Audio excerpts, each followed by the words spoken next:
Почитувани колеги пратеници, почитуван министер, почитувана македонска јавност, денеска на дневен ред имаме предлог на владата за одобрување на продолжување на рокот за постоење на кризна состојба на подрачјето на град Скопје заради недостиг на топлинска енергија, можноста за користење на алтернативно гориво и состојбите на пазарот на топлинска енергија. Се поставува веднаш прашањето зошто повторно се прогласува нова состојба. Одговорот е едноставен. Тоа е нова можност владата да може да испумпува народни пари за покривање на својата неспособност и криминал, без при тоа да даде отчет за нивното трошење. Со ова одлука за управување на државната компанија АД Електрани на Македонија, со приватната компанија Balkan Energy Group и останатите системи за загревање, ќе треба да се издвојат дополнителни 2 милиони евра народни пари за загревање на правните и физички лица на град Скопје и општините заклучно до 30 април 2022 година. Јавноста треба да знае дека владата претходно префрли 6 милиони евра на сметката на АД Електрани при преземањето на управувањето со снабдување со топлинска енергија. Сакам да прашам, кој ќе понесе одговорност за немањето на стратегија, план и анализа за работата на енергетскиот сектор? Зошто на време не е детектирана опасност за ваква една криза? Кризната состојба е во ред, но само како инструмент кој што владата ќе го искористи на крајот. И само доколку владата претходно направи се за да ги намали ефектите од енергетската криза. Да беше така денеска, наместо да се трошат стотици милиони евра, ќе беа потребни многу помали средства за санирање на состојбите во енергетиката. Во оваа насока, ако се погледне извештајот на Европската комисија, ќе се види дека работата на владата е оценета со двојка. Најверојатно би имало и единица, но сепак можеби тоа ќе го добиеме во следниот извештај. За жал, наместо владата да се занимава со привлекување на странски инвестиции, зголемување на стандардот на граѓаните, нашата влада е извор на кризи, затоа што така најлесно е да се прикрие неспособноста и да се прикаже како успех дека се грижи за граѓаните. Прогласувањето на топлинска криза е четврта кризна состојба која ја прогласува оваа влада, за која се бара продолжување од собранието. За потсетување имаме 3 кризни состојби со време трајање од 6 месеци, и тоа здравствена криза, мигрантска криза и енергетска криза, а непрогласени уште неколку кризи, како што е на пример кризата со сиромаштија, зголемена инфлација и трошоци на живот. Кој знае, можеби утре или на некоја следна седница од нас повторно владата ќе побара прогласување на некоја нова кризна состојба. Јавноста треба да знае дека денеска власта повторно во последен момент на брза трака се обиде да протурка криза со парно грејање за да ја прикрие неспособноста, односно немањето на анализа во своето работење. Почитувани граѓани, од почетокот на енергетската криза до денес од вашите джебови се испумпани неколку стотици милиони евра само затоа што власта со раководството на државниот енергетски систем воопшто не водеше грижа за енергетската кондиција на државата. Сите знаеме дека се злоупотребуваат државните акумулации и истите се носеа на резерва од 10%.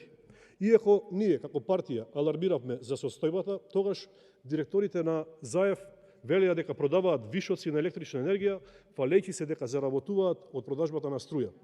Да ве потсетам дека пиарот на владата тогаш го пропадна еден премиер од соседна држава, кој што изјави дека нашата влада купувала 5 пати поскапа струја од реалната цена, и сето тоа затоа што сме немали доволно капацитет за да произведуваме сопствена електрична енергија. Да не ве посетувам на хавариите кои што се случуваа во РЕК Битола, а уште помалку за катастрофалното менаџирање со комбинатите. Но да се вратам на предлогот за кризна состојба. Предлогот за кризна состојба кој што е доставен до собранието не содржи никаква анализа за тоа што точно довело до причините за тоа да приватните оператори не се во можност да снабдуваат со топлинска енергија.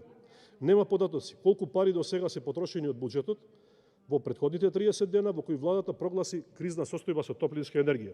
Жителите на другите градови во државата имаат право да знаат колку пари се потрошени до сега и колку пари уште ќе биде потребно да се потрошат за надминување на оваа криза.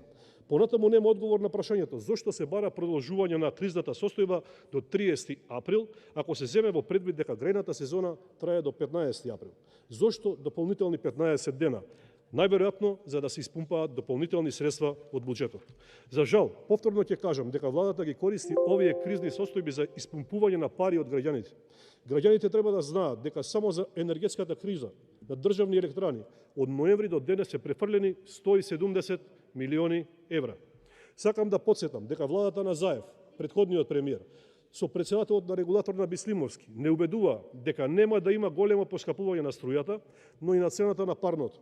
А сега гледаме дека за 18 месеци цената на електричната енергија е зголемена за 30%, а цената на горивата за повеќе од 20 денари по литар. До тогаш требаше да се одработи во корист на изборите, па се даваа вакви изјави само за да се спречи поразот на Социјалдемократскиот сојуз.